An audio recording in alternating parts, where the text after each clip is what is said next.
Assalamu alaikum everyone and welcome to today's Gala video update. Now, okay, so yes, the last time we talked about Gala, I told you that Gala had to come down and retest, but if you think that this is a back test, I don't think that's a very valid back test at the moment. There's something shady about this back test because I'm going to tell you why. Now, this is your trend line, right? So this was one touch right there, and this was one touch right over here, and then you had another touch right over there, and then you had another touch right over here. But the problem is, if I zoom in to this trend line right here, you can see that it was down a wick. It never really touched this trend line, and there's a good chance that this can still come down here, because when you go for the retest, for me the better scenario is that you cut dip through the trend line, you take the stop losses, and then you start to jump back up.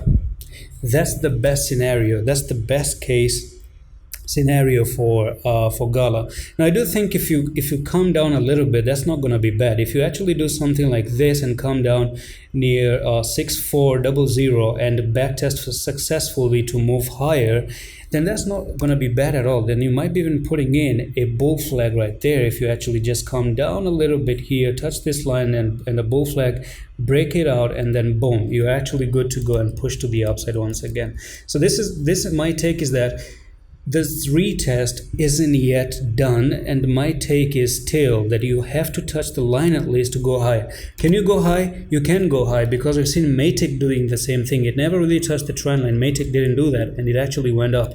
But to me, it is always going to be safe to actually enter when the trend line is touched and the trend line is being respected and backtested successfully with some good candle to continue up. Then that's when I'm going to say that looks amazing. Now the pattern is done, 50% of the job is done. You break out of it. All we're waiting for is the retest. Is the retest going to be successful? Is it going to pass so that we can have our amazing uprise? That's something that I do want to see after the trend line is being backtested. And that's pretty much it for this update today. I'm going to see you in the next one. Allah Hafiz.